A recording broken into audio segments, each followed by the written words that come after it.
Au début du printemps 1912, il existait dans l'air une forme de certitude si profonde qu'elle ne semblait même plus mériter d'être nommée. Elle se glissait dans les conversations, s'affichait dans les journaux, s'inscrivait dans les horaires des trains et dans les gestes assurés de ceux qui avaient traversé l'océan tant de fois qu'ils avaient cessé de le considérer comme un inconnu.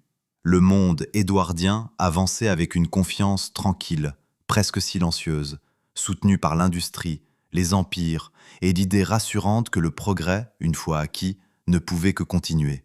Rien ne semblait devoir interrompre cette marche lente et régulière vers un avenir maîtrisé. Traverser l'Atlantique n'était plus une aventure, c'était un service.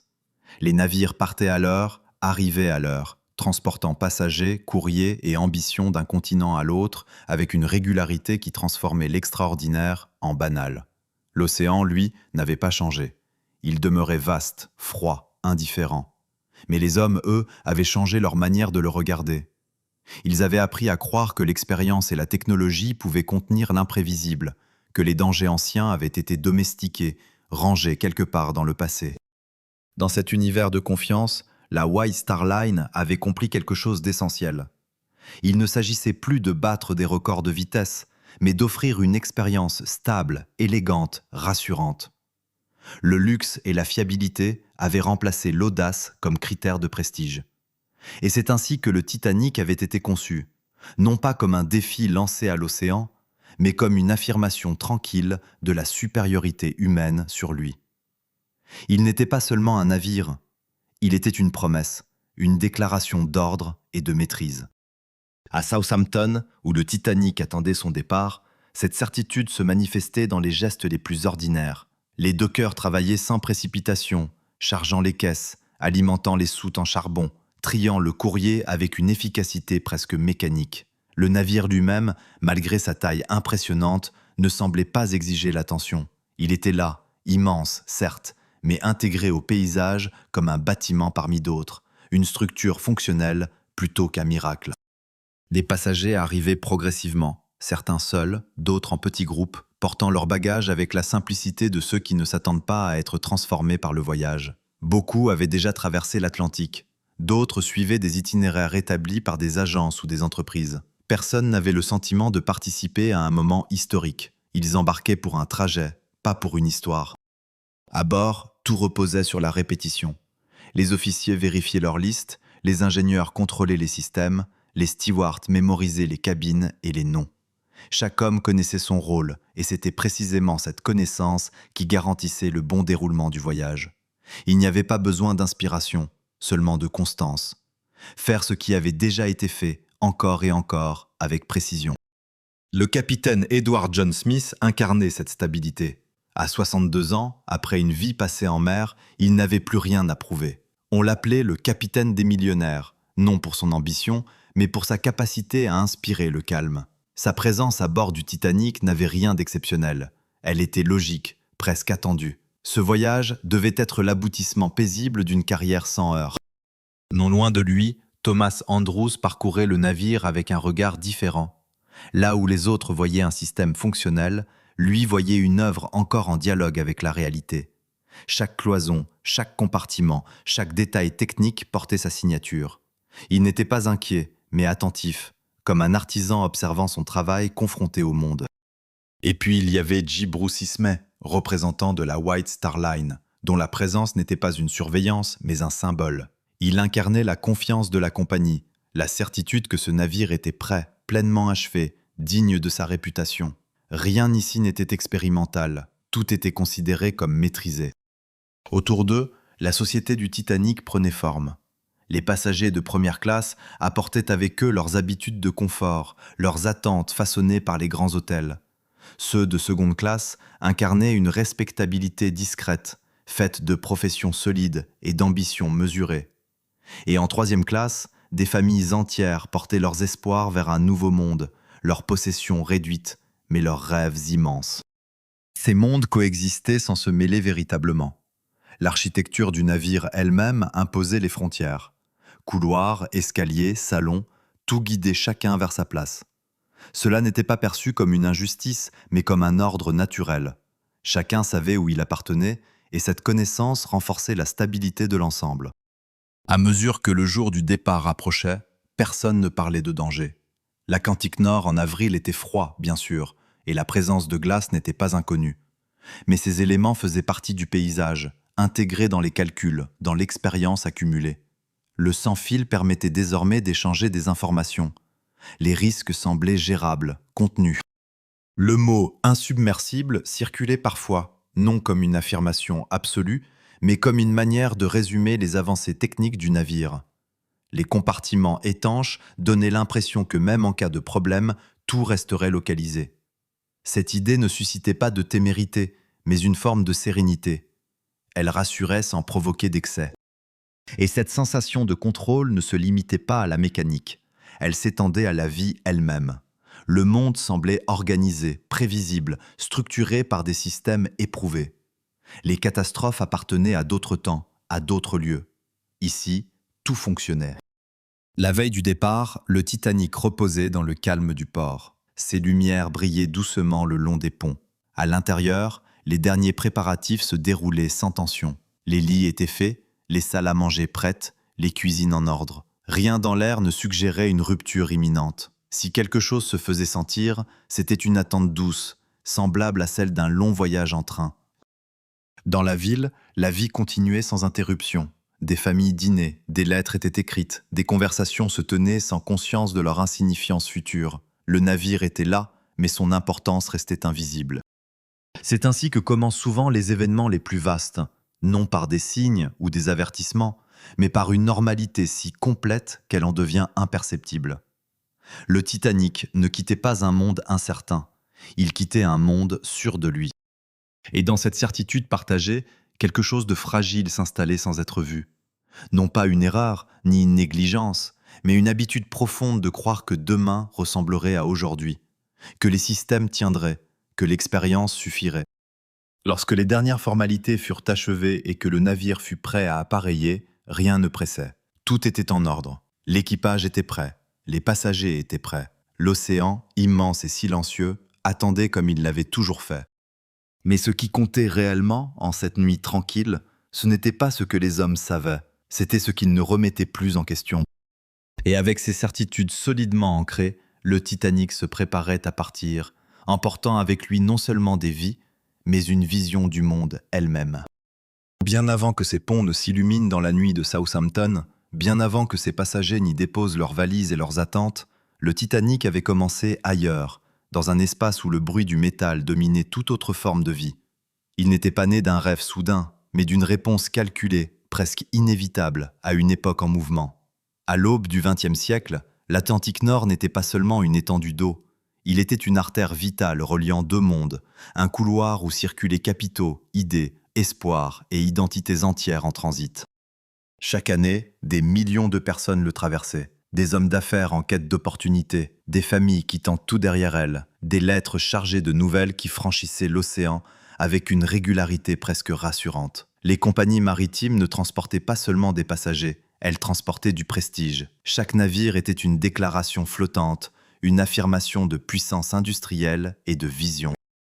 Dans cette compétition silencieuse, la Cunard Line avait récemment attiré l'attention du monde entier avec ses paquebots rapides, le Lusitania et le Mauretania, capables de traverser l'Atlantique à des vitesses impressionnantes. Leur performance fascinait, mais elle imposait aussi un choix stratégique à leurs rivaux. La White Star Line observa, calcula et choisit une autre voie. Elle ne chercherait pas à battre des records. Elle construirait des navires si vastes, si confortables, que la vitesse deviendrait secondaire, presque superflue. De cette décision naquit la classe olympique, une trilogie de géants destinée à redéfinir le voyage transatlantique. L'Olympique, le Titanic et le Britannique. Le Titanic, deuxième de la série, n'était pas une expérimentation. Il était une évolution, un perfectionnement, une affirmation que l'on pouvait pousser les standards existants jusqu'à leurs limites logiques. Sa construction débuta à Belfast, dans les chantiers Harland et Wolff, un lieu où l'acier prenait forme sous des mains de milliers d'ouvriers. Pourtant, même pour ce chantier habitué aux grandes entreprises, le Titanic représentait un défi particulier. Les structures existantes durent être renforcées, de nouveaux outils installés, les méthodes adaptées à une échelle encore jamais atteinte. Le navire ne s'éleva pas d'un seul geste, mais par accumulation, pièce après pièce, rivée après rivée.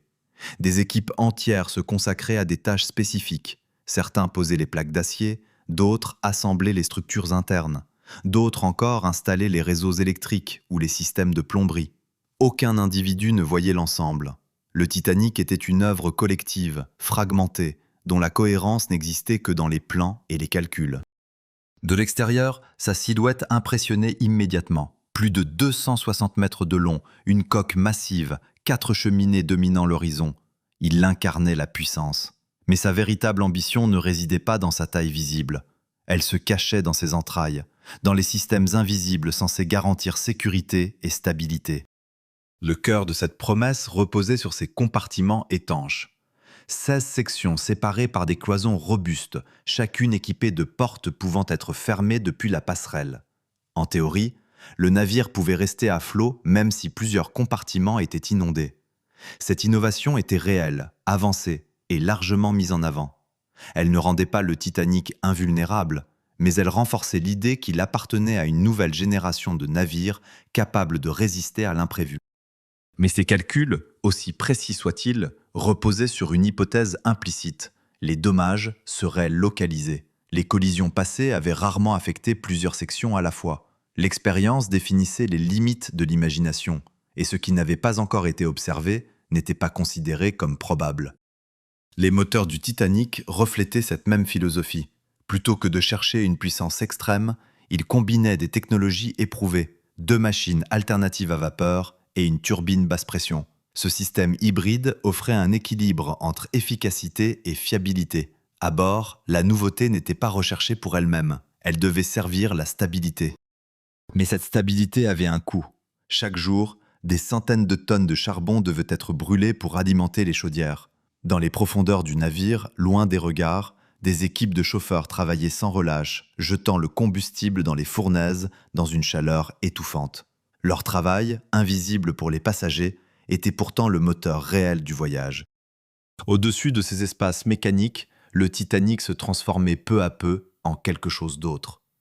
Les ponts supérieurs n'évoquaient plus une machine, mais un hôtel flottant. Boiseries sculptées, tapis épais, lumières électriques diffusant une chaleur douce, tout était conçu pour effacer l'idée même de mer. Le navire devait donner l'impression de permanence, comme si le mouvement n'était qu'un détail secondaire. La première classe incarnait cette ambition dans toute sa splendeur. Salons élégants, escaliers monumentaux, salles à manger capables d'accueillir des centaines de convives, chaque espace était pensé pour impressionner sans ostentation excessive. Il ne s'agissait pas d'éblouir, mais de rassurer, de reproduire le confort de la terre ferme.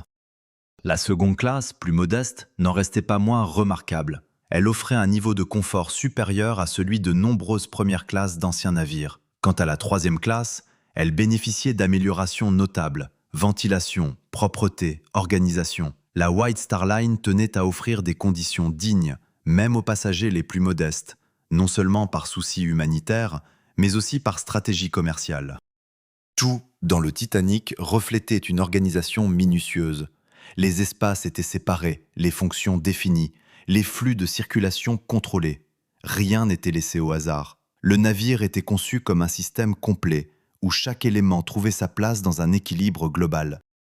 Même les équipements de sécurité suivaient cette logique. Les canaux de sauvetage étaient présents en nombre supérieur aux exigences légales. Pourtant, ils ne pouvaient pas accueillir tous les passagers. Cela ne semblait pas problématique. À l'époque, les canaux étaient considérés comme des moyens de transfert vers un autre navire, pas comme des refuges permanents. L'idée qu'un paquebot entier puisse sombrer au point de nécessiter l'évacuation totale restait abstraite. Le sans-fil, encore récent, renforçait cette impression de sécurité. Il permettait d'envoyer des signaux de détresse, de rester en contact avec d'autres navires. L'océan semblait moins isolé, moins imprévisible. L'aide n'était jamais loin, du moins en théorie. Le Titanic fut lancé en mai 1911, glissant dans l'eau avec une facilité presque trompeuse. L'événement attira une foule, mais sans grande cérémonie. Pour les ouvriers de Belfast, ce n'était qu'un navire de plus, certes plus grand, mais inscrit dans une continuité. Les mois suivants furent consacrés à l'aménagement intérieur, aux tests, aux ajustements. Rien ne pressait. Le navire était conçu pour durer, pour servir pendant des années. Chaque détail était vérifié, chaque système testé, mais sans urgence. Lorsque les essais en mer eurent lieu, ils confirmèrent ce que l'on attendait. Le Titanic répondait bien, ses moteurs fonctionnaient correctement, sa stabilité était remarquable. Il n'y avait aucune raison de retarder son entrée en service. Et lorsqu'il arriva à Southampton, prêt pour son voyage inaugural, il ne portait pas en lui l'ombre d'un doute. Il était l'aboutissement d'un savoir-faire, le produit d'une époque convaincue d'avoir atteint un certain degré de maîtrise sur le monde. Ce qui définissait réellement le Titanic n'était pas une innovation isolée, mais l'accumulation de solutions, chacune destinée à réduire un risque, à améliorer une fonction, à renforcer un système. Cette accumulation donnait naissance à une idée plus vaste, celle que la complexité elle-même pouvait garantir le contrôle. En regardant le navire achevé, il était difficile d'imaginer ses limites. Tout semblait prévu, calculé, anticipé. Et dans cette impression de complétude résidait peut-être sa plus grande force et sa plus grande faiblesse. Car le Titanic ne représentait pas seulement un navire, il incarnait une croyance, celle que l'ingénierie, l'organisation et l'expérience pouvaient transformer l'incertitude en simple variable maîtrisable. Et c'est avec cette croyance, forgée dans l'acier et renforcée par des années de succès, que le géant s'apprêtait à entrer dans l'histoire, non pas comme un avertissement, mais comme une preuve. Du moins, c'est ce que l'on pensait encore. Un navire comme le Titanic, aussi vaste et sophistiqué fût-il, ne pouvait exister par lui-même. L'acier, les moteurs, les cloisons étanches, tout cela ne formait qu'une structure silencieuse, une promesse inerte, tant qu'un système humain ne venait pas lui donner vie. Bien avant que les amarres ne soient larguées à Southampton, ce système était déjà en place, invisible mais essentiel, tissé de hiérarchie, d'habitude et de confiance. Au sommet de cet ordre se tenait le capitaine Edward John Smith, figure calme et presque effacée d'une autorité incontestée. À 62 ans, il incarnait une génération pour laquelle la mer n'était pas un mystère, mais un environnement familier, apprivoisé par des décennies d'expérience. Il n'était ni flamboyant, ni audacieux. Sa réputation reposait sur une qualité plus discrète, la constance. Dans un monde où les passagers fortunés recherchaient la sécurité avant tout, cette constance valait plus que toute démonstration de bravoure. Smith ne dirigeait pas dans le sens moderne du terme. Il supervisait un système qui fonctionnait déjà. Son rôle n'était pas d'intervenir à chaque instant, mais de maintenir l'équilibre, de s'assurer que chacun accomplissait sa tâche comme il l'avait fait des dizaines de fois auparavant. À bord d'un paquebot comme le Titanic, l'autorité ne s'exprimait pas par des ordres brusques, mais par une confiance implicite dans la structure elle-même. Sous lui, les officiers formaient une chaîne de commandement précise et bien rodée. Le chef-officier Henry Wilde, récemment transféré de l'Olympique, apportait avec lui une continuité rassurante. Son expérience des grands navires de la White Star Line faisait de lui un point d'ancrage, un relais entre tradition et nouveauté. Il n'était pas un homme de discours, mais de pratique, et cela suffisait. Le premier officier William Murdoch occupait une position centrale. C'était lui qui, le plus souvent, traduisait les décisions en actions concrètes. Respecté pour son professionnalisme, il connaissait parfaitement les attentes de la compagnie et les réalités de la navigation. Son jugement, affiné par des années en mer, s'exerçait dans les détails quotidiens. Ajuster une route, interpréter un signal, maintenir un rythme. À ses côtés, le second officier, Charles Lightoller, incarnait une autre facette de l'ordre. Plus rigide, plus attaché aux règles, il croyait profondément que la discipline constituait le fondement de la sécurité. Là où Murdoch pouvait s'adapter, Lightoller appliquait. Il ne remettait pas en question le système, parce qu'il en était l'expression même. Les autres officiers complétaient cette structure, chacun occupant sa place dans un roulement de quart parfaitement réglé. Aucun d'eux n'était novice. Tous avaient déjà affronté l'océan, ses caprices, ses imprévus. Pour eux, le Titanic n'était pas un saut dans l'inconnu, mais une variation sur un thème connu. Mais le cœur du navire battait ailleurs, loin de la lumière des ponts supérieurs. Dans les profondeurs du Titanic, sous les salons élégants et les cabines confortables, s'étendait un autre monde, celui des machines et de ceux qui les servaient. Là, le chef-ingénieur Joseph Bell régnait avec une autorité silencieuse. Son domaine n'était pas visible des passagers, mais il était essentiel. Les chaudières, les moteurs, les générateurs électriques, Tout dépendait de lui et de ses hommes. Dans cet univers de chaleur, de bruit et de vapeur, la précision était vitale. Une erreur, un retard, une négligence pouvaient compromettre l'ensemble du système. Autour de Bell travaillait une armée discrète. Ingénieurs, graisseurs, chauffeurs, soutiers. Les chauffeurs en particulier accomplissaient une tâche répétitive et épuisante, jetant du charbon dans les fournaises sans interruption. Leur travail ne connaissait ni jour ni nuit.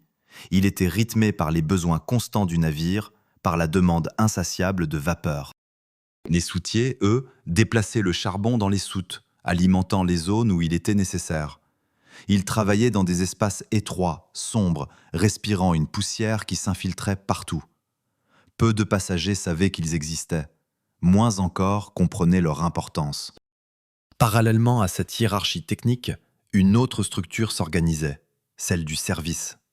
Sous la direction de Hugh McElroy, le commissaire de bord, des centaines de stewards, cuisiniers, serveurs et employés s'occupaient du confort des passagers.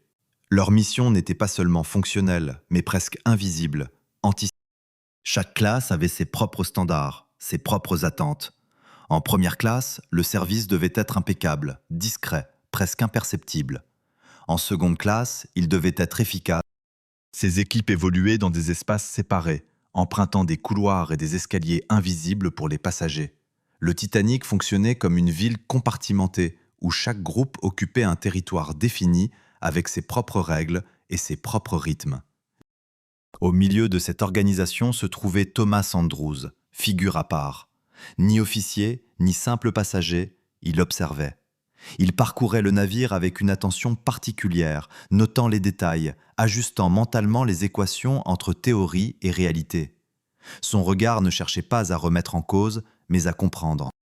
Et puis il y avait les opérateurs radio, Jack Phillips et Harold Bride. Leur présence incarnait une modernité encore incomplète. Ils n'appartenaient pas à la hiérarchie maritime classique, mais à une autre structure, celle de la communication. Leur rôle principal n'était pas la sécurité, mais le service aux passagers. Ils transmettaient des messages personnels, des nouvelles, des pensées à travers l'océan. Les messages concernant la glace, lorsqu'ils arrivaient, suivaient les mêmes circuits que les autres informations. Ils étaient notés, parfois transmis, parfois retardés.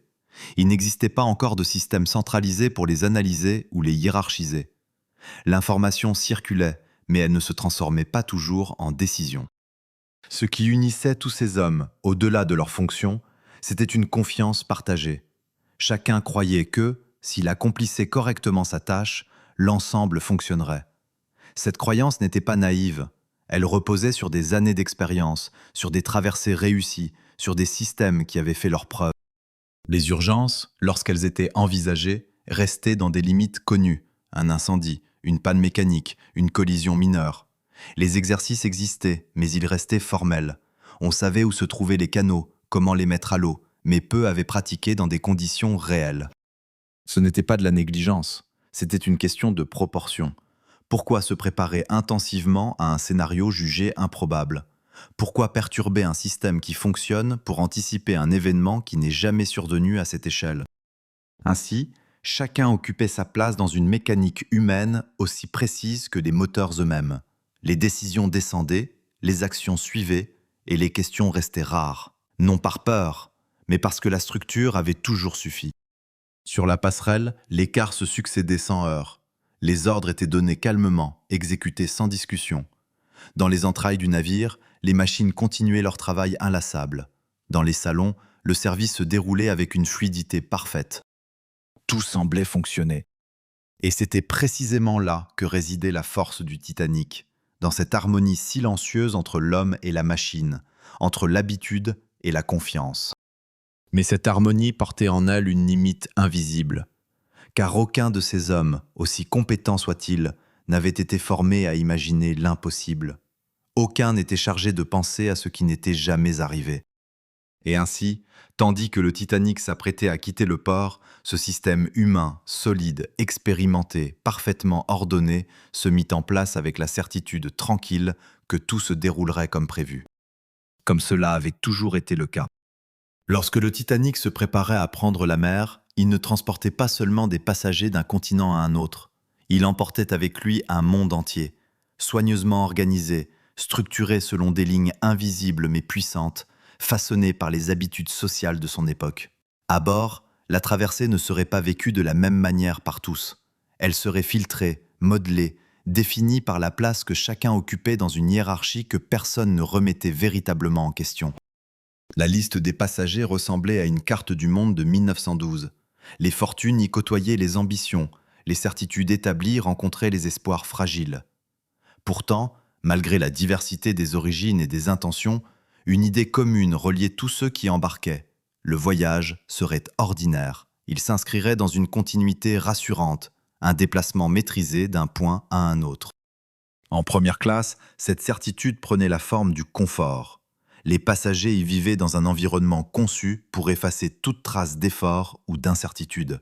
Leurs cabines, parfois vastes comme des appartements, offraient des salons privés, des salles de bain, des détails qui rappelaient les grands hôtels de Londres ou de Paris. Le bois poli, les tissus épais, la lumière électrique réglable, tout contribuait à créer une illusion de permanence.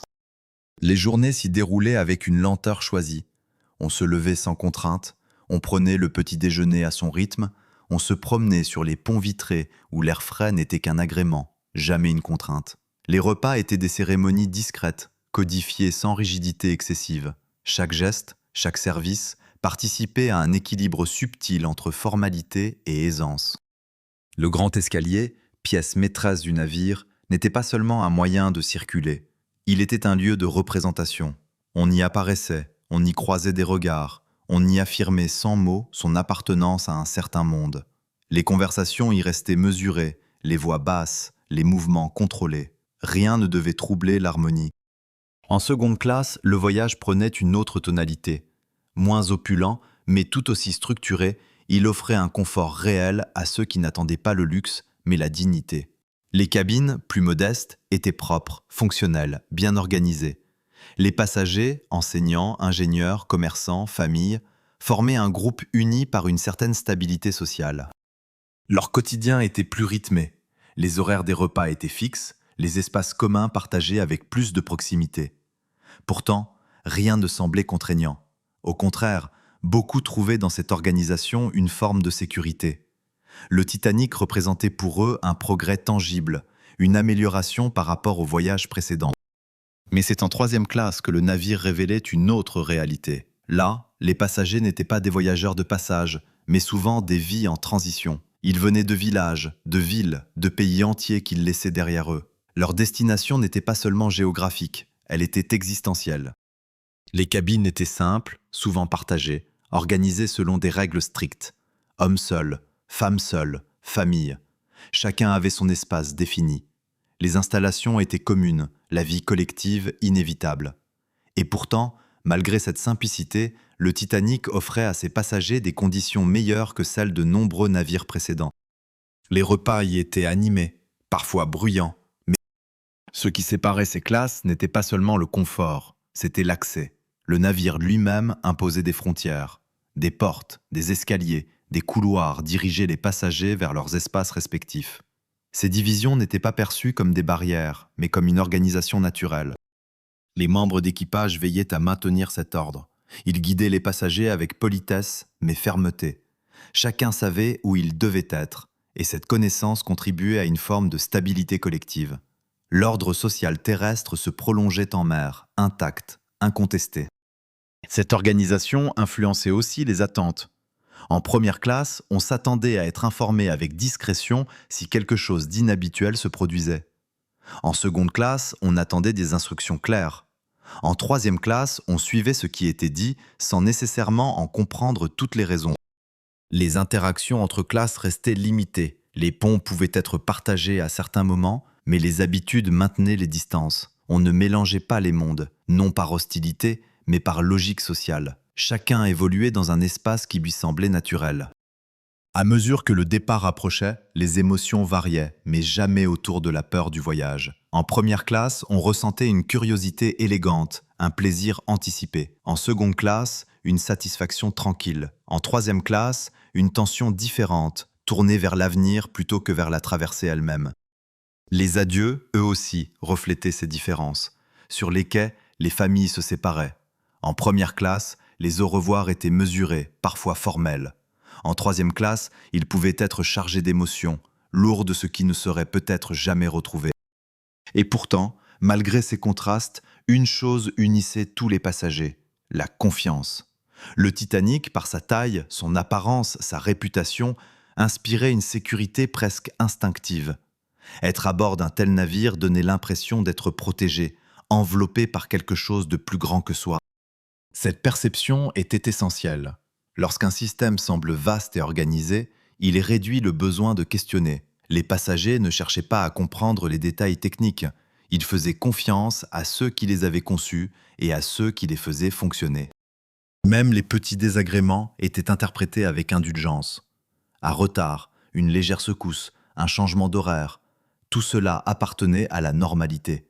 Rien ne remettait en cause la certitude fondamentale que le voyage se déroulerait comme prévu. Les enfants, eux, vivaient le navire différemment. Ils exploraient, s'adaptaient, jouaient. Pour eux, le Titanic était un espace temporaire, un terrain d'expérience encadré par les règles des adultes. Ils ressentaient la structure sans la questionner. À mesure que les passagers... Car ce qui est connu paraît toujours moins dangereux. Le Titanic n'était pas seulement un moyen de transport.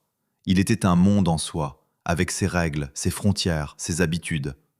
Un monde où chacun trouvait sa place, où tout semblait fonctionner comme prévu. Et c'est précisément cette organisation, cette harmonie apparente qui allait bientôt être mise à l'épreuve. Mais à cet instant, rien ne le laissait deviner. Le navire était prêt, les passagers aussi. Et chacun à sa manière entrait dans ce voyage avec la conviction tranquille que tout se déroulerait exactement comme il devait. Le matin du 10 avril 1912 s'éveilla sans éclat particulier sur Southampton. La ville, habituée depuis des générations au va-et-vient des navires, ne se distinguait pas ce jour-là par une agitation inhabituelle. Les trains arrivaient à l'heure, les porteurs se déplaçaient avec méthode le long des quais, les dockers vérifiaient leur liste avec la précision tranquille de ceux qui répètent les mêmes gestes depuis des années. Rien, dans l'air, ne suggérait que ce départ serait un jour évoqué autrement que comme un simple événement parmi tant d'autres. Le Titanic reposait à quai, imposant mais étrangement discret dans son immobilité. Sa coque massive dominait le port, mais elle n'imposait pas le silence. Les passants levaient parfois les yeux, mesuraient sa taille, puis reprenaient leur chemin. Les grands navires faisaient désormais partie du paysage. Leur présence impressionnait, mais ne suspendait plus la vie. Les passagers arrivèrent par vagues successives. Ceux de première classe, souvent accompagnés de porteurs, descendaient de voitures privées ou de taxis. Leur mouvement était calme, presque détaché. Les billets étaient présentés, les bagages pris en charge, les cabines attribuées avec efficacité. Le temps semblait leur appartenir, comme si rien ne pouvait les presser. En seconde classe, les arrivées étaient plus directes. Les voyageurs descendaient des trains, portaient eux-mêmes leurs valises, suivaient les indications avec attention. Certains s'arrêtaient un instant pour observer le navire, mesurant sa taille, peut-être impressionnés, mais sans s'y attarder. Le voyage restait une transition, non un spectacle. Les passagers de troisième classe étaient souvent les premiers à arriver. Les procédures d'immigration exigeaient des contrôles avant l'embarquement. Beaucoup avaient déjà parcouru de longues distances pour atteindre Southampton. Ils attendaient patiemment, regroupés en famille, leurs biens serrés contre eux. L'atmosphère mêlait anticipation et incertitude, mais jamais la peur du navire lui-même. L'équipage, lui, montait à bord selon ses propres circuits. Les stewards vérifiaient leurs affectations, les ingénieurs inspectaient les machines, les officiers confirmaient les ordres. Le Titanic cessait peu à peu d'être un objet immobile pour devenir un système en activité. Chaque élément trouvait sa place, chaque fonction s'enclenchait. Dans les entrailles du navire, le courrier était chargé en masse. Des milliers de lettres et de colis destinés à traverser l'océan étaient triés dans des salles déjà animées. Le Titanic n'était pas seulement un transport de personnes, mais un lien entre continents, une extension des réseaux invisibles qui reliaient le monde. Le charbon, lui, avait été embarqué au cours des jours précédents. Des centaines de tonnes avaient été transférées dans les soutes, un travail long et salissant, laissant des traces sombres sur les flancs du navire. Pour ceux qui y participaient, c'était une tâche parmi d'autres, rien d'exceptionnel. À mesure que la matinée avançait, les passagers s'installaient. Certains défaisaient leurs bagages, d'autres exploraient les ponts, encore immobiles. Le navire offrait une étrange sensation de stabilité, comme une maison qui attendrait simplement de se déplacer. Sur la passerelle, les officiers observaient les derniers préparatifs. Le capitaine Smith monta à bord, parcourut les informations essentielles, valida les étapes finales. Il n'eut ni discours, ni cérémonie.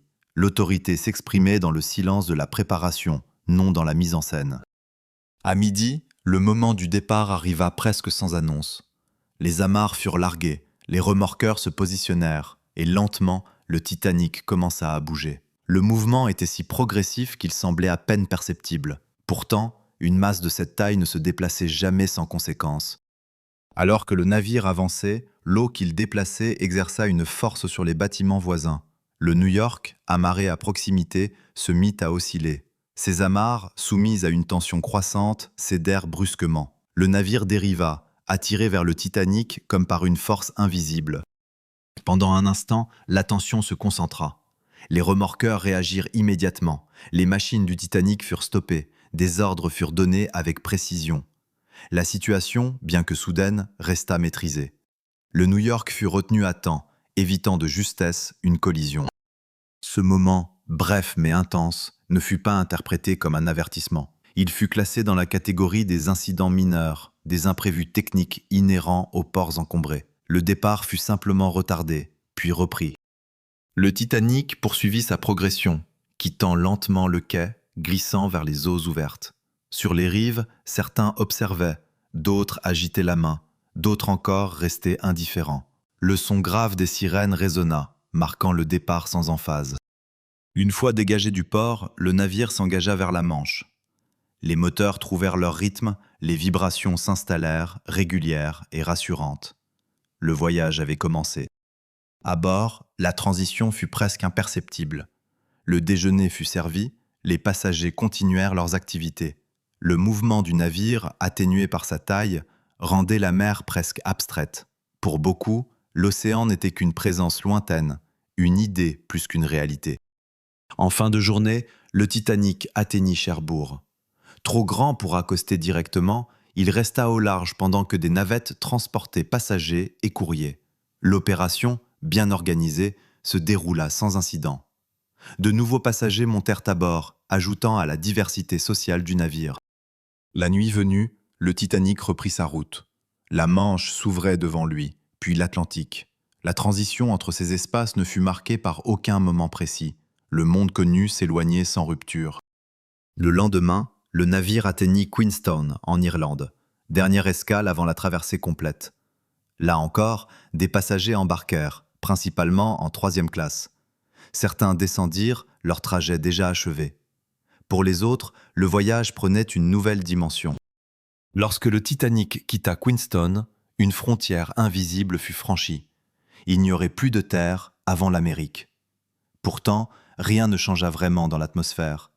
L'ordre, la routine, la confiance restaient intacts. Les jours qui suivirent s'écoulèrent avec une régularité presque parfaite. Le temps était clément, la mer calme, le navire stable. Les repas, les promenades, les conversations, tout se déroulait comme prévu. Le Titanic ne semblait pas avancer vers l'inconnu, mais vers une destination déjà intégrée dans l'esprit de ceux qui s'y trouvaient. Et ainsi, sans drame, sans rupture, sans la moindre sensation de basculement, le voyage s'installa dans une normalité si complète qu'elle rendait toute autre issue difficile à imaginer. Le navire avait quitté la terre. Mais il n'avait pas quitté la certitude. Une fois Queenstown laissée derrière elle, la terre disparut lentement à l'horizon, non pas comme une frontière franchie, mais comme une présence qui s'effaçait progressivement. Le Titanic entra alors dans la partie la plus longue de sa traversée, celle où les jours se ressemblent, où le temps s'organise sans surprise, où l'océan cesse d'être un décor pour devenir une continuité silencieuse. C'était cette portion du voyage que la plupart des passagers oubliaient ensuite, non parce qu'elle était insignifiante, mais parce qu'elle se déroulait exactement comme prévu. Le premier jour complet en mer s'ouvrit dans un calme presque irréel. La surface de l'eau était douce, à peine troublée par de légères ondulations que la taille du navire rendait presque imperceptible. Pour ceux qui avaient connu des traversées plus anciennes, le contraste était frappant. Le Titanic ne tanguait pas, ne roulait pas. Il avançait avec une régularité qui semblait nier l'existence même de l'océan.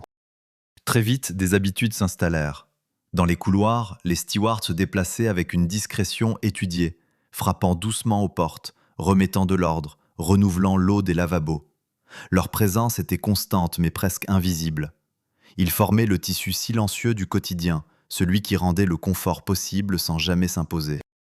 En première classe, les matinées s'étiraient selon les préférences de chacun. Certains se levaient tôt pour profiter de l'air frais sur les ponts, enveloppés dans des manteaux contre la fraîcheur du printemps. D'autres prenaient leur temps, savourant le luxe de ne pas être contraints par un horaire. Le petit déjeuner, servi sur une large plage horaire, participait à cette liberté. On pouvait y arriver tard sans jamais être pressé. La seconde classe suivait un rythme plus structuré. Les repas étaient servis à heure fixe, les activités se concentraient autour de ces repères. Pourtant, cette organisation ne pesait pas. Elle apportait au contraire une forme de stabilité, un cadre rassurant qui permettait aux passagers de s'installer dans le voyage sans effort. En troisième classe, la vie s'organisait différemment, mais avec une logique tout aussi claire. Les espaces étaient partagés, les interactions constantes. Les repas devenaient des moments collectifs, animés par des conversations mêlant langues et accents. Les enfants circulaient entre les groupes, trouvant dans le navire un terrain de jeu inattendu. Sur les ponts, la marche devenait une activité centrale. Les passagers parcouraient les mêmes trajets, souvent sans destination, simplement pour occuper le temps. Ces promenades, lentes et répétitives, donnaient au voyage une dimension presque méditative. Le mouvement du navire, régulier et prévisible, accompagnait ces gestes sans jamais les perturber. À l'intérieur, les salons et bibliothèques accueillaient ceux qui préféraient la tranquillité. On lisait, on écrivait, on réfléchissait. Les lettres rédigées à bord parlaient rarement de l'océan. Elles évoquaient le confort, la qualité du service, la douceur du voyage, comme si la mer elle-même avait été reléguée à l'arrière-plan. Mais sous cette surface calme, une autre réalité persistait. Dans les profondeurs du Titanic, les machines travaillaient sans relâche. Les chaudières consumaient des tonnes de charbon, alimentées par des hommes dont l'effort ne s'interrompait jamais. Les chauffeurs, torse nus dans la chaleur étouffante, lançaient le combustible dans les fours avec une régularité implacable. Leur monde était fait de bruit, de feu et de fatigue. Les soutiers, eux, se déplaçaient dans l'obscurité des soutes, transportant le charbon là où il était nécessaire. Leur travail était physique, répétitif, invisible. Pourtant, sans eux, le navire n'aurait pas avancé d'un seul mètre. Dans la salle des machines, les ingénieurs surveillaient les indicateurs, ajustaient les pressions, maintenaient l'équilibre fragile entre puissance et stabilité. Leur tâche consistait à empêcher toute variation, à garantir une continuité parfaite. Le moindre écart pouvait devenir un problème. Dans un autre espace encore, celui du courrier, des employés triaient sans interruption les lettres transportées par le navire. Le Titanic n'était pas isolé du monde, il en faisait partie, même au milieu de l'océan. Les messages continuaient de circuler, reliant les passagers à ceux qui les attendaient de l'autre côté. La salle radio, elle aussi, restait active presque en permanence. Les opérateurs recevaient et envoyaient des messages, souvent personnels, parfois techniques. Leur priorité était claire, répondre à la demande des passagers. La communication était devenue une attente, presque un droit. Sur la passerelle, les officiers suivaient leur routine avec précision. Les quarts se succédaient, les observations étaient notées, les décisions prises calmement. Rien dans les conditions ne justifiait une vigilance accrue. La mer était clémente, le ciel dégagé, la visibilité bonne. Le Titanic accéléra légèrement une fois en pleine mer. C'était un comportement normal. Le navire, libéré des contraintes des ports et du trafic, pouvait atteindre sa vitesse de croisière. Cette accélération ne fut pas perçue comme un risque, mais comme une progression naturelle. Le temps lui-même semblait s'adapter au voyage. Les horloges étaient ajustées régulièrement pour tenir compte du déplacement vers l'ouest. Les journées s'allongeaient légèrement, donnant l'impression que le temps était maîtrisé, organisé par la volonté humaine. Les enfants s'adaptaient rapidement à cet environnement. Ils exploraient, jouaient, apprenaient les limites imposées par les adultes. Le navire devenait pour eux un espace familier, presque normal. Les relations sociales évoluaient doucement. Des conversations commencées lors de l'embarquement se poursuivaient, des liens se formaient. Certains passagers restaient isolés, préférant la solitude à l'interaction. Le Titanic permettait les deux. La nuit apportait une transformation subtile. Les lumières s'adoucissaient, les bruits diminuaient, les couloirs devenaient plus silencieux, les pas plus rares. Le navire continuait d'avancer, mais dans une atmosphère différente, presque suspendue. À l'extérieur, le ciel se remplissait d'étoiles. Sans lumière terrestre pour les concurrencer, elles apparaissaient avec une netteté saisissante. La mer, sombre et calme, reflétait à peine leur éclat. Pour ceux qui s'aventuraient sur le pont, le spectacle était à la fois magnifique et distant. À l'intérieur, les sons devenaient familiers. Le ronronnement des machines, le souffle de la ventilation, les vibrations légères, tout formait une toile sonore constante, presque rassurante. Le silence, lorsqu'il apparaissait, semblait étrange. Le deuxième jour en mer se déroula comme le premier. Peut-être faisait-il légèrement plus froid, mais cela restait dans les attentes. Les passagers s'adaptaient, ajoutant des couches de vêtements, modifiant légèrement leurs habitudes. Les médecins à bord ne traitaient que des maux mineurs. Rien ne perturbait l'équilibre général. Le dimanche approchait, et avec lui des services religieux qui marqueraient le passage du temps. Peu à peu, le Titanic cessait d'être impressionnant. Il devenait normal. Ses dimensions, autrefois remarquables, se fondaient dans l'habitude. Les passagers se déplaçaient sans hésitation, reconnaissaient les lieux, anticipaient les routines. Et c'est là que résidait une transformation essentielle. Lorsque quelque chose devient familier, il cesse d'être interrogé. Le Titanic, dans toute sa complexité, dans toute sa puissance, devenait un environnement connu. L'océan, lui, n'avait pas changé.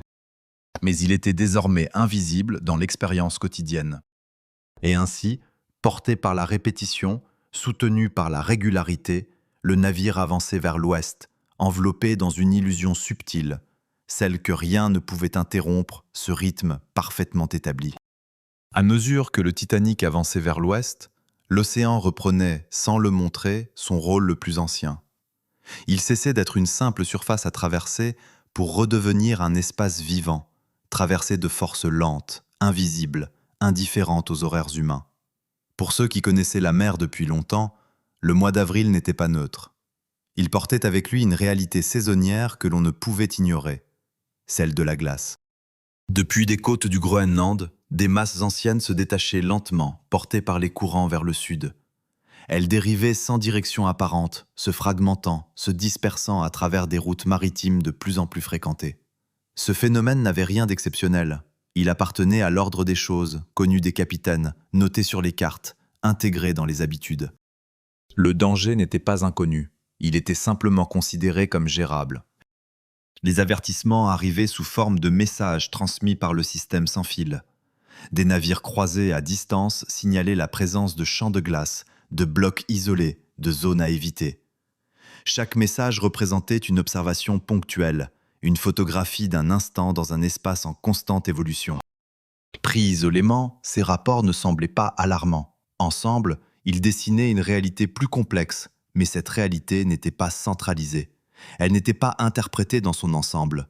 Elle circulait, fragmentée, entre différents acteurs. À bord du Titanic, les opérateurs radio recevaient ces messages au milieu d'un flux constant de communication. Leur priorité restait le service aux passagers.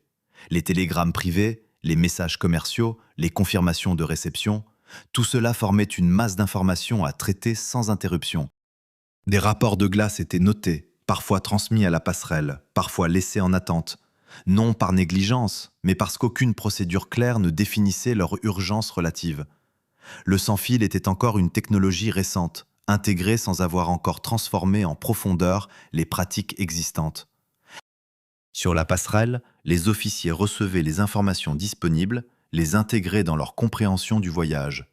Ils n'étaient pas ignorants du danger. Ils savaient que des glaces se trouvaient dans leur zone de navigation. Mais cette connaissance n'impliquait pas une réaction immédiate ou drastique.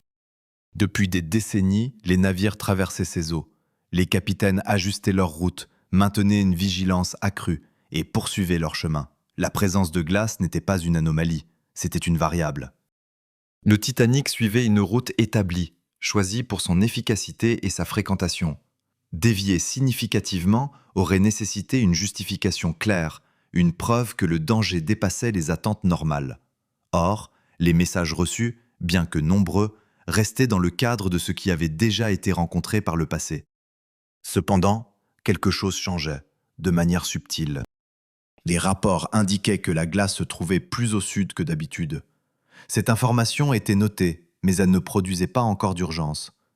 Les conditions visibles ne semblaient pas confirmer un danger immédiat. Le temps restait calme. La mer, presque plate, offrait une surface lisse.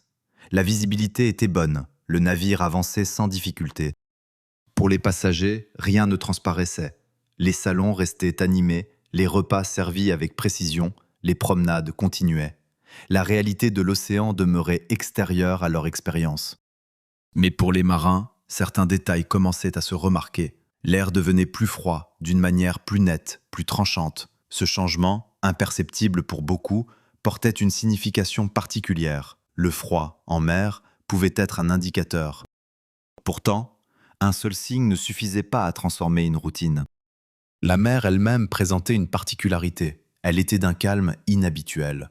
À première vue, cela semblait favorable. Mais cette tranquillité supprimait un indice important, les vagues. Habituellement, lorsqu'elles se brisent contre la glace, elles révèlent sa présence. Sans elles, l'océan devenait silencieux, uniforme, plus difficile à lire.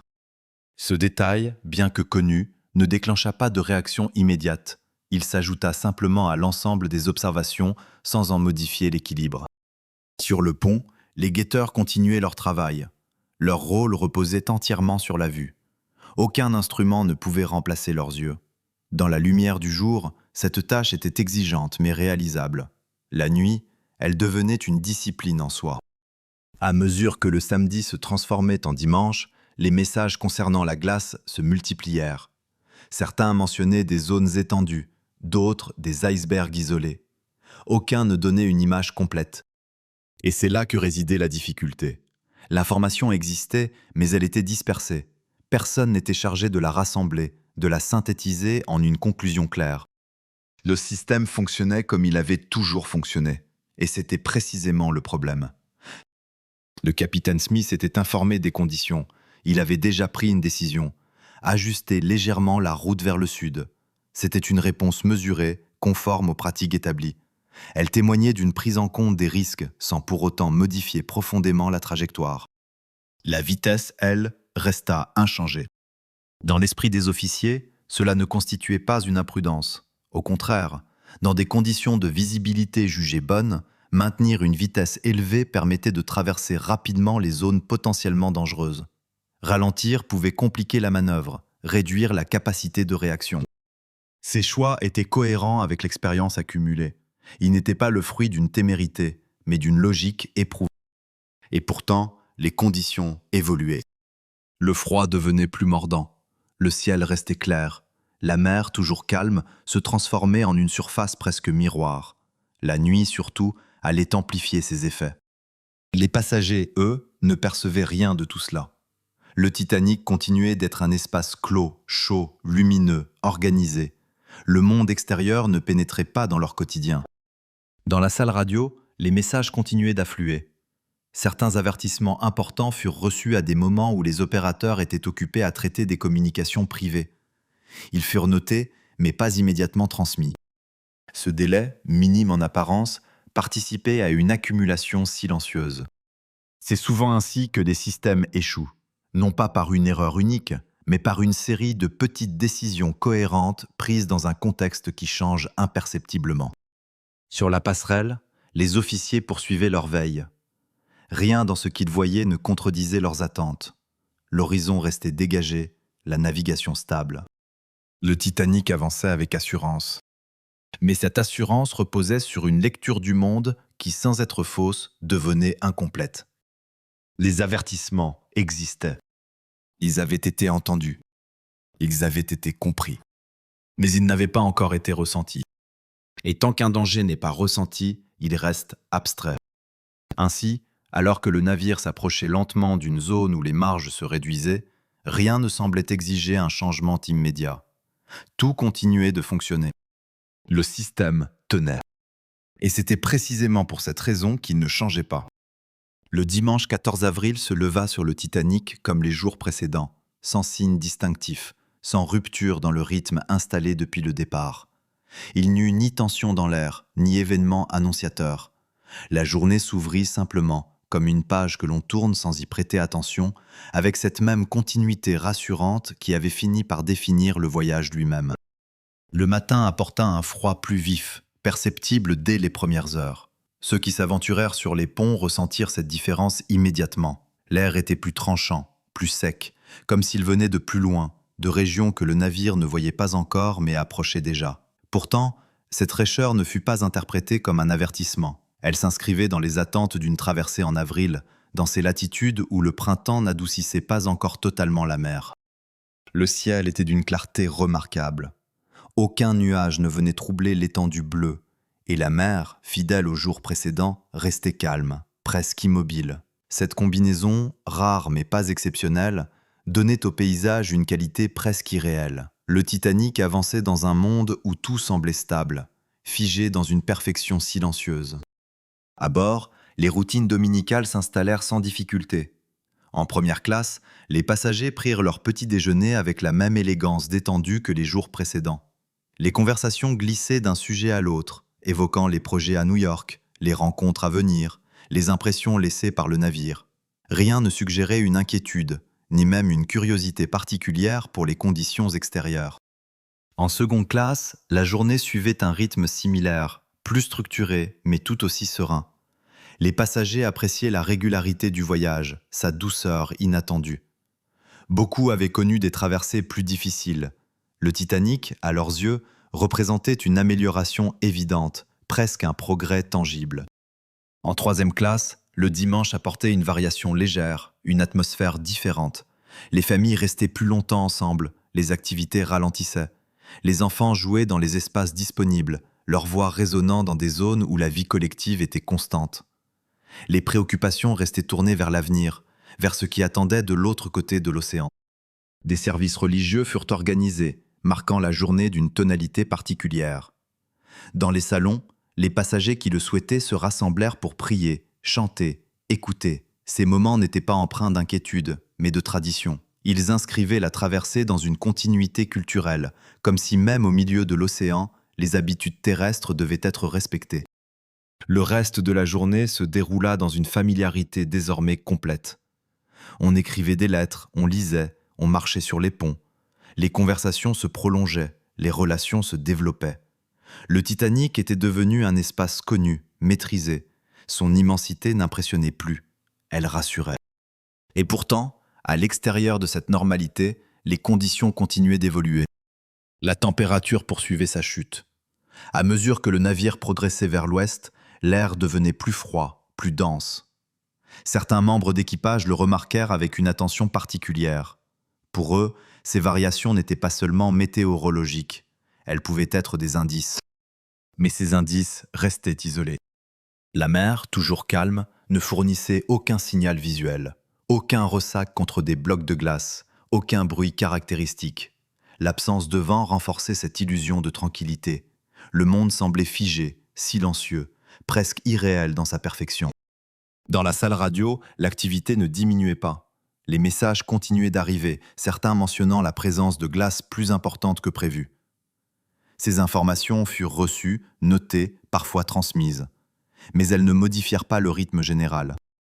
Le capitaine Smith passa une partie de la journée à la passerelle, une autre à circuler parmi les passagers. Sa présence, calme et mesurée, renforçait le sentiment de sécurité. Il ne montrait aucune inquiétude, parce qu'il n'en ressentait pas de manière immédiate. Les informations disponibles ne justifiaient pas un changement radical. La route avait déjà été ajustée légèrement plus tôt. Cela semblait suffisant. L'après-midi s'écoula sans incident. Le froid devenait plus perceptible, obligeant les passagers à se couvrir davantage sur les ponts. Mais cela restait en détail, une adaptation mineure. Rien qui ne remette en cause la structure du jour. Le déjeuner, puis le thé de l'après-midi, suivirent leur cours. Ces rituels, répétés, donnaient au temps une forme presque mécanique. Chaque moment semblait à sa place, chaque activité inscrite dans une continuité rassurante. À mesure que le soleil déclinait, la lumière changea. Le ciel resta clair, mais la chaleur disparut presque entièrement. La nuit s'annonçait froide, plus que les précédentes. Les passagers regagnèrent peu à peu l'intérieur du navire. Les ponts se vidèrent, laissant place à une obscurité croissante. À l'intérieur, les lumières s'allumèrent, recréant un monde séparé de celui qui s'étendait au-delà des parois. Le dîner du dimanche soir fut, en apparence, semblable aux autres. En première classe, il prit la forme d'un événement social, élégant et détendu. Les conversations continuaient, les rires se faisaient entendre, les gestes restaient mesurés. Rien ne venait troubler l'ordre établi. En seconde classe, le repas se déroula avec simplicité et efficacité. En troisième classe, il fut plus animé, plus bruyant, mais tout aussi ordinaire. Et pourtant, au dehors, quelque chose avait changé. La nuit tomba complètement, sans lune pour éclairer la mer. Le ciel, dégagé, laissait apparaître une multitude d'étoiles, d'une netteté presque irréelle. Mais cette clarté céleste contrastait avec l'obscurité de l'eau qui absorbait toute lumière. La mer, toujours calme, ne reflétait presque rien. Elle devenait une surface noire, indéfinie, sans repère. Sur la passerelle, les officiers observaient ces conditions avec attention. Le froid, le calme, l'absence de lune, tout cela formait une combinaison particulière. Pas inconnue, mais exigeante. Les guetteurs prirent leur poste dans le nid de pie. Leur tâche restait la même, scruter l'horizon, détecter l'anomalie dans l'obscurité. Mais cette nuit-là, l'obscurité était plus profonde, plus uniforme. Dans la salle radio, les messages continuaient d'affluer. L'un d'eux, signalant une importante présence de glace directement sur la route du Titanic, arriva en soirée. Il fut noté, mais son traitement fut retardé par le flux de communication en cours. Ce moment, discret, presque banal, passa inaperçu. Sur la passerelle, les officiers se reposaient sur les informations déjà reçues, sur leur expérience, sur leur jugement. Ils savaient que la glace était présente. Ils s'attendaient à la rencontrer. Ils pensaient pouvoir l'éviter. La vitesse du navire resta constante. Ce choix n'était pas perçu comme risqué. Il était cohérent avec les pratiques établies. La visibilité semblait suffisante.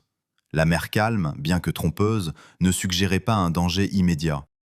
À l'intérieur, les passagers se retiraient dans leur cabine. Les bruits du navire se fondaient dans une routine nocturne familière. Les conversations s'éteignaient peu à peu. Le sommeil s'installait.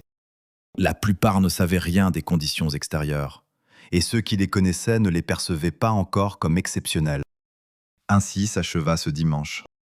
Sans tension, sans alerte, sans rupture. Une journée parfaite, accomplie dans l'ordre et la confiance. Et c'est précisément pour cela qu'elle portait en elle ce qui allait suivre. Car rien n'est plus fragile qu'un monde qui fonctionne parfaitement. La nuit du 14 avril s'étendait sur l'Atlantique, comme un voile immobile, sans vent, sans vagues, sans lune pour adoucir l'obscurité. Le Titanic avançait à travers cette étendue noire avec la même régularité que durant les heures précédentes, ses machines poursuivant leur rythme, ses lumières dessinant dans la nuit la silhouette d'une ville flottante. À l'intérieur, la plupart des passagers dormaient, enveloppés dans une chaleur constante, protégés par l'illusion d'un monde stable et clos. Sur la passerelle, rien ne semblait différent. Les officiers de quart observaient les instruments, échangeaient des informations brèves, suivaient des gestes répétés tant de fois qu'ils ne nécessitaient plus de réflexion consciente. Le navire répondait bien, la route était maintenue, la vitesse constante. Tout correspondait à ce qui était attendu. Au-dessus d'eux, dans le nid de pie, les guetteurs scrutaient l'horizon. Leur tâche, simple en apparence, devenait exigeante dans ces conditions particulières. La mer, parfaitement calme, ne révélait rien. Aucun ressac, aucun éclat, aucun bruit ne venait signaler la présence d'un obstacle. L'obscurité était totale, homogène, et les étoiles, si brillantes au-dessus, n'éclairaient rien en dessous. Le froid, lui, s'était intensifié. Il mordait la peau, rendait les doigts rigides, mais il n'altérait pas la concentration. Les hommes continuaient de chercher ce qui n'était pas visible, ce qui ne se distinguait pas encore du vide. Puis, sans avertissement sonore, sans transition perceptible, quelque chose changea. Ce ne fut pas une apparition spectaculaire. L'iceberg ne surgit pas comme une montagne blanche illuminée.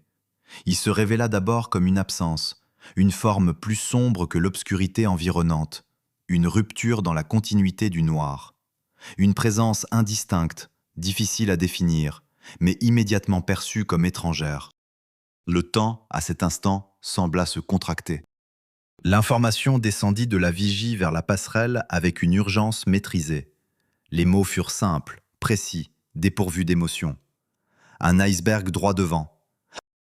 La réponse fut immédiate. Les ordres furent donnés avec rapidité, mais sans panique. La barre fut mise à fond pour tenter d'éviter l'obstacle. Les machines furent inversées, cherchant à réduire la vitesse, à modifier la trajectoire. Chaque action correspondait à ce que l'expérience dictait dans une situation de ce type. Mais le Titanic, malgré sa puissance, n'était pas un objet agile. Sa masse imposante résistait au changement. Il répondit « oui », mais avec une lenteur inévitable. Le virage s'amorça, mais le temps manquait. Depuis la passerelle, l'iceberg glissa le long du flanc tribord, immense et silencieux. Il ne heurta pas le navire frontalement, il le frôla. À bord, le choc ne fut pas un choc. Il n'y eut pas de bruit violent, pas de tremblement soudain, pas de cri métallique. Ce qui se produisit fut plus subtil, presque trompeur. Une vibration légère parcourut la structure, comme un frisson. Certains passagers sentirent une secousse douce, d'autres une simple variation dans le mouvement. Beaucoup ne remarquèrent rien. Dans certaines cabines, des objets se déplacèrent légèrement, dans d'autres, tout resta immobile. Ce contraste entre la réalité et la perception fut décisif. Car sous la ligne de flottaison, là où personne ne regardait, l'iceberg faisait son œuvre. Il n'ouvrit pas une brèche unique et visible. Il racla la coque, arrachant des rivets, déformant les plaques d'acier, créant une série de fissures le long de plusieurs compartiments. Chacune de ces ouvertures était relativement petite, mais leur nombre, leur position, leur continuité formaient un dommage bien plus grave qu'une seule perforation. L'iceberg disparut dans la nuit aussi silencieusement qu'il était apparu. Le Titanic poursuivit son mouvement encore quelques instants, puis les machines furent stoppées. Le navire s'immobilisa, suspendu dans une mer immobile. Sur la passerelle, les premières évaluations commencèrent. Aucun dommage visible au-dessus de l'eau, aucune inclinaison notable. Les systèmes semblaient répondre normalement. Rien ne correspondait à l'image d'une catastrophe. Ce moment fut crucial, car tout ce qui était visible suggérait que la situation était maîtrisable. Le capitaine Smith fut rapidement informé et rejoignit la passerelle. Les rapports furent courts, précis. Collision avec un iceberg, machine arrêtée, apparence générale intacte. Dans l'histoire maritime, de tels incidents n'étaient pas inconnus. Des navires avaient heurté la glace et poursuivi leur route. L'idée d'un danger immédiat ne s'imposa pas instantanément. Mais en dessous, la réalité s'installait. Dans les compartiments avant, l'eau commençait à entrer, d'abord lentement, puis avec plus de force. Les hommes présents dans ces espaces furent les premiers à comprendre que quelque chose n'allait pas. Le froid de l'eau, sa rapidité, son intrusion dans des zones censées rester sèches, tout cela signalait un problème sérieux. Les rapports remontèrent.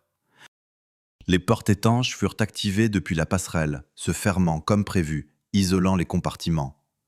Le système fonctionnait parfaitement. Et c'est précisément là que résidait le paradoxe. Le Titanic n'était pas en train d'échouer à cause d'une défaillance. Il faisait exactement ce pourquoi il avait été conçu. Mais ce pourquoi il avait été conçu ne suffisait pas. Thomas Andrews fut appelé pour évaluer la situation.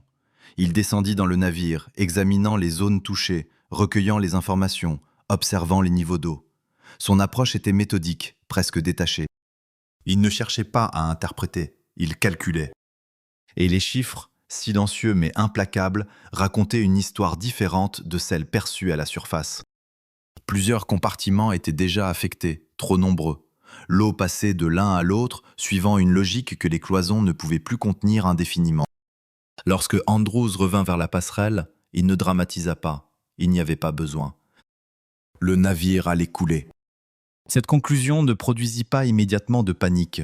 Elle s'inscrivit dans un temps encore disponible, dans une progression lente. Le Titanic ne sombrait pas. Il restait stable, éclairé, fonctionnel. C'était là l'illusion la plus puissante. À bord, la plupart des passagers ignoraient encore tout de ce qui venait de se produire. Ceux qui étaient éveillés percevaient une interruption, pas une catastrophe. Le navire s'était arrêté, voilà tout. Sur les ponts, quelques fragments de glace tombés lors du contact attiraient la curiosité.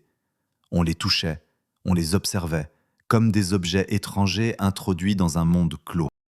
Personne ne voyait encore la ligne invisible qui venait d'être franchie, car l'impact en lui-même n'avait rien d'un moment dramatique. Il était presque discret, presque insignifiant. Et c'est précisément pour cela qu'il allait tout changer. Après l'impact, le temps sembla s'étirer d'une manière étrange, comme si le monde refusait encore d'admettre ce qui venait de se produire. Le Titanic reposait immobile dans une mer d'une tranquillité presque irréelle, ses lumières toujours allumées, ses salons encore chaleureux, ses couloirs silencieux. Rien, dans cet équilibre apparent, ne ressemblait à une urgence. Et pourtant, sous cette surface intacte, une transformation irréversible était déjà en cours. Sur la passerelle, les décisions commencèrent à prendre une autre dimension. Les rapports provenant des compartiments inférieurs se faisaient plus précis, plus préoccupants. L'eau montait, lentement mais sûrement, envahissant des espaces conçus pour rester secs. Les ingénieurs ne parlaient pas d'hypothèses, ils décrivaient des faits. Et ces faits, mis bout à bout, formaient une conclusion que l'on ne pouvait éviter. Thomas Andrews avait déjà compris. Sa démarche n'était pas celle d'un homme en proie à la panique, mais celle d'un esprit confronté à une équation dont le résultat ne pouvait être changé. Il savait comment le Titanic avait été conçu, il connaissait ses limites mieux que quiconque, et il savait que ces limites venaient d'être dépassées. Lorsque l'information fut clairement établie, le navire coulerait. Elle ne provoqua pas immédiatement une rupture visible. Elle resta dans un premier temps confinée à ceux qui devaient agir. Le capitaine Smith, les officiers, quelques membres clés de l'équipage. Le reste du navire continuait d'exister dans une normalité qui n'était pas encore brisée. Les ordres furent donnés avec calme. Préparer les canots, réveiller les passagers, leur demander de s'habiller chaudement, distribuer les gilets de sauvetage. Les mots choisis avaient leur importance. Il ne s'agissait pas d'annoncer un naufrage, mais de provoquer un mouvement sans créer de panique. L'expérience dictait que l'ordre devait être maintenu à tout prix. Et pour maintenir l'ordre, il fallait préserver une apparence de contrôle. Dans les cabines, les stewards frappaient doucement aux portes. Ils expliquaient que tout était sous contrôle, qu'il s'agissait d'une précaution. Beaucoup de passagers obéirent sans questionner. D'autres hésitèrent, surpris d'être réveillés au milieu de la nuit sans explication claire. En première classe, les réactions furent mesurées. On s'habillait lentement, on posait des questions auxquelles on répondait avec des phrases rassurantes. L'idée même que le Titanic puisse être en danger restait difficile à concevoir. En seconde classe, les passagers se conformaient aux instructions, parfois avec une curiosité inquiète, mais sans agitation. En troisième classe, la situation était plus confuse. Les informations circulaient moins vite. Les barrières physiques et linguistiques ralentissaient la compréhension. Sur les ponts, l'atmosphère était étrange. Le froid était intense, plus mordant encore qu'auparavant. Le ciel, toujours clair, offrait une vision parfaite des étoiles. La mer restait calme, noire, infinie. Les canots furent découverts, préparés, mis en position. Ce spectacle attira l'attention. Pourquoi préparer les canots si tout allait bien? Mais même face à cette question, beaucoup de passagers ne ressentaient pas encore l'urgence. Le Titanic était trop grand, trop stable. Rien dans sa posture ne suggérait un danger immédiat. Les premiers embarquements commencèrent. Et ils révélèrent une réalité inattendue, la réticence. Les passagers hésitaient à quitter le navire. Les canots, suspendus au-dessus de l'eau sombre, semblaient petits, fragiles, incertains. Descendre dans l'un d'eux signifiait abandonner la sécurité apparente du Titanic pour une inconnue glaciale. Certains refusèrent. D'autres montèrent, mais à contre-cœur. Les officiers durent insister, convaincre, parfois contraindre. Le mot d'ordre, femmes et enfants d'abord, fut appliqué, mais avec des interprétations différentes selon les hommes qui le faisaient respecter. Sur un côté du navire, on remplissait les canots avec rigueur, refusant l'accès aux hommes tant que des femmes et des enfants étaient présents. Sur l'autre, on acceptait de compléter les places disponibles pour éviter de perdre du temps. Ainsi, dès les premiers instants, une disparité apparaissait. Des canots furent descendus à moitié vides. Ce choix, logique dans l'instant, allait devenir tragique par la suite. Pendant ce temps, le Titanic continuait de s'enfoncer. La proue s'abaissait progressivement, presque imperceptiblement. Il n'y avait pas de basculement brutal, pas de mouvement dramatique. Le changement se faisait en douceur, si lentement que beaucoup ne le remarquaient pas immédiatement. Mais en dessous, La situation se dégradait rapidement. Les compartiments se remplissaient. L'eau passait de l'un à l'autre, franchissant les cloisons comme prévu, mais au-delà de ce qui avait été envisagé.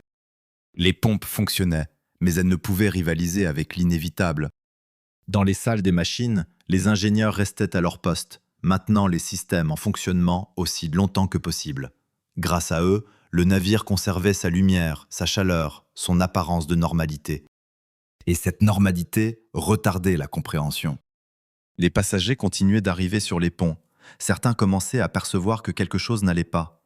Le léger angle du sol, presque imperceptible au départ, devenait plus sensible. Les objets ne restaient plus parfaitement en place. Ce fut souvent ce détail, plus que les paroles, qui fit naître l'inquiétude. La réalité s'imposait lentement, non par une annonce, mais par une accumulation de signes. Les canaux continuaient d'être mis à l'eau. Leur nombre diminuait. Et avec lui, les possibilités. Les passagers de 3e classe, arrivant plus tard sur les ponts, découvrirent une situation déjà avancée. Beaucoup de canaux étaient partis. La compréhension de leur situation se fit plus brutale. Les familles se cherchaient, les groupes se formaient, les décisions devenaient plus difficiles. Mais même alors, il n'y eut pas de panique généralisée. Ce qui dominait, c'était une forme d'incrédulité. Comment un navire comme celui-ci pouvait-il disparaître? Le Titanic continuait de flotter, de briller, de fonctionner. Et pourtant, il était déjà condamné. Minuit passa, puis 1 heure. Le temps, qui avait semblé suspendu, recommença à avancer avec une précision cruelle. Chaque minute rapprochait le navire de son destin. Les derniers canaux furent préparés. Le nombre de personnes à bord dépassait désormais largement les places restantes. Et pour la première fois, une vérité simple et terrible devint impossible à ignorer. Tout le monde ne partirait pas. Le Titanic, qui quelques heures plus tôt représentait la maîtrise, la sécurité, la continuité, se transformait lentement en autre chose. Non pas dans un instant de chaos, mais dans une progression calme, presque silencieuse. Une transition où la certitude cédait place à la réalité. Et où, face à cette réalité, chaque individu devait désormais faire un choix, ou accepter qu'il n'en avait plus.